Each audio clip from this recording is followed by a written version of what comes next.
What is up, YouTube, and welcome to this Mandalorian Season 2, Episode 7, episode breakdown entitled The Believer. Now, the theme of belief runs throughout the episode, and I really liked how this episode allowed for a lot more nuance and discourse and the rights and wrongs of the Empire, the New Republic, and the people who followed either.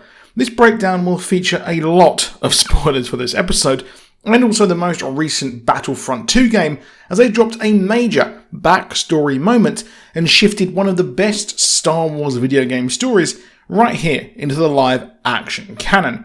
Now, we open with a scrapyard which appears to be doubling up as a New Republic prison labour camp as a droid walks up to an inmate, and we see Mayfield, played by Bill Burr. He is carrying out his sentence here on the Carthon shop fields due to what happened last season. Burr was superb this episode, and if you only know him for his comedy, check him out in F is for Family and The King of Staten Island. He is an ex-Imperial soldier and was introduced last season as part of a crew Mando joined to try and spring a prisoner from Bothan 5, a New Republic prison ship. He betrayed Mando and was subsequently locked up and ready for arrest by the New Republic at the end of the last episode. Of course, this was all recorded in the New Republic logs, as we found out a few episodes ago. Now, after last week, Mando needs to secure the coordinates of where Gideon is, and considering that Mayfield is an ex-Imperial, then it completely and utterly makes sense that they decide to spring him, which Mando wanted last episode. Cara is a marshal of the New Republic and is able to head to the labour camp and pull some strings to assign him to her detail. I absolutely loved how sheepish he was when he met Din again, and he's told they're heading to Morak, which is an Imperial refinery. Now, I was hoping for a sort of reverse of last season's episode with this character and more of a sort of prison break situation. But I guess we're not getting that, and we've got something just a bit different.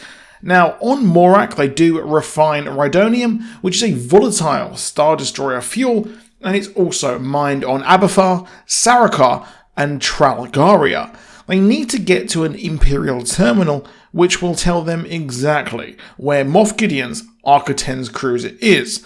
But there's one problem. That terminal scans your face. Now, I loved how Boba said that, let's just say they'll recognise my face. Of course, he's literally a clone, and all the clone troopers had his face rampaging around the galaxy. And I also really appreciated that his armour was repainted, and it did look weird last episode when it looked all completely raggedy. Now, I was hyped for a huge, massive heist, and while the episode was great, don't get me wrong, I would have liked a bit more action and maybe some more stakes for an episode that is the last before the season finale. But what made this episode so special was the dialogue between Mando and Mayfield. They plan to assault the rhydonium transport, except every single one of them, they are all on the books. And, well, Din is smart because he's always worn his helmet for most of his adult life due to his obsession with his Mando cult, which has served him well here. Now, he does decide to do the unthinkable and not only take off the helmet, but wear a stormtrooper suit. Cara smashes the troopers in the face, and it reminds me of when they took over the Imperial vehicles in the movies. Din taking off his helmet is a huge thing, and he seems to be breaking away from his code ever since Bo-Katan hinted he was in the wrong cult and following the wrong code. And him showing his face later in the episode shows this, but also shows how much he cares about Grogu. Mayfield roasts him for wearing the Stormtrooper suit, and they also mention Mandalore, and Mayfield points out that the people of the planet don't really care who wins, the Republic or the Imperials, as if regardless who wins, they are still being ruled and subject to being controlled. And it shows that the power games played by the elites, yes, it is just not what people care about at this moment in time. It's similar to the casino scene in The Last Jedi, where it becomes evident that the wider galaxy do not really care and are trying to live their best life, or the people of Morak just trying to live a single life worth living. Mayfeld is very jaded around his life in the Empire, and we will soon learn later why in the episode. After going by the locals who seem to be oppressed by the Imperial remnants, they are attacked by pirates who clearly despised the Empire and didn't even want to steal the Rhydonium, as they seemed content with destroying the transport and rushed to their death instead of escaping once they reached the compound. This felt very much like a video game, and while it was cool and that, I just felt that this kind of sequence in the episode ran a tad long. I did love how the TIE fighters arrived to kill the locals and save the transport, and as Mayfeld said, I never thought I would cheer a TIE fighter and stormtroopers arriving, as it is usually the X-Wings we cheer when they appear, and the pair are saluted and cheered when they arrive at the mining facility. Again, the theme of Believer appears as we see the flip side of the Empire, and this is reminiscent of the now iconic Kevin Smith scene in Clerks, discussing just were the contractors working on the Death Star 2 innocent when it was blown up again. These people just want stability, it seems, and they want to, have peace, but they don't really know what the Empire is truly up to. Or they do, and they just don't really care. It's also shown how desperate Mando is, that he's accepting being cheered by stormtroopers as they try to get into the officers' mess to use the terminal, but the person there is Mayfeld's former commanding officer, and he would be recognised. Now, after a back and forth, Mando decides to do it himself and heads in and has to take off his helmet to use the device. It feels so weird seeing Pedro Pascal's face. I really miss you, Red Viper.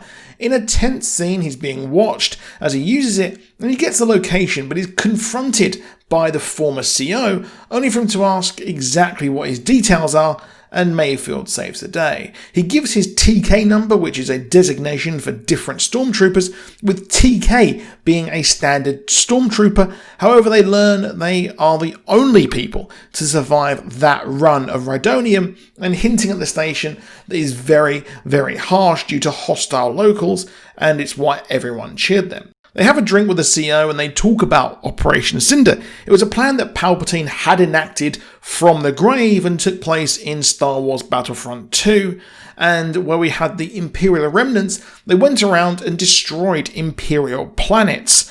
Vardos, the planet, was attacked in Battlefront 2 story, and you follow the story of Inferno Squad, a group of Imperial Special Forces who became jaded with the Empire's post-Battle of Endor mass murder and plans, and the stuff that they committed during Operation Cinder. Now, Iden Versio and her crew did turn on the Empire and later surrendered to the New Republic, forming a New Republic version of that Inferno Squad. It seems that Mayfeld was involved on the battle, and he was involved in Burning Con, a mining planet where atrocities took place.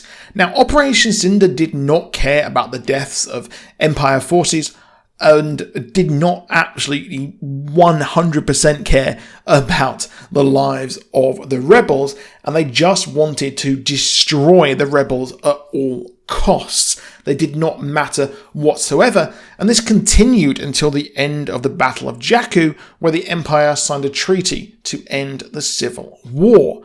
It's also featured in the Shattered Empire comic book as well. Now, Mayfeld had some great characterization, as his jaded view on the aftermath of the Civil War is 100% justified here, and Cinder is explored heavily in Battlefront 2, which is a stellar story. He shoots his former CO as he has no remorse whatsoever about what he kind of ordered Mayfeld to do, and well, he'll probably do it again just as the Slave One arrives. Mayfeld was angry that the Empire want to cause more massacres and how the Empire is in disarray and they can take over again. But Slave One is chased, but however, Boba used seismic charges, which he used in the prequel trilogy to try and kill Obi-Wan when they fought around Genesis, which looked and sounded very, very cool. They land and Mayfeld is free to go, and I wish he would join the crew, but alas, that is not to be. However, they are now going to go direct to the cruiser. But Mando does something. He signals his arrival and uses a speech that Gideon made towards him last season when he requested Grogu and says, "You don't know what he means to me," and this reverse here was chilling. Moff Gideon looked genuinely scared heading into the finale, And my bold claim is that Thrawn will appear at some point, but we know that Moff Gideon will survive this as he's in Season 3. So it's interesting to see where it goes, and I will be presenting you the finale breakdown next week, hopefully a bit earlier than this one. But so you don't miss it, do hit that subscribe down below with notifications on, and do like this video again as well, as it helps us out massively. And let me know if you want any supplementary content, as I do think that Moff Gideon has not let go of Operation Cinder. But that is it for this video. I'll see you soon, and goodbye.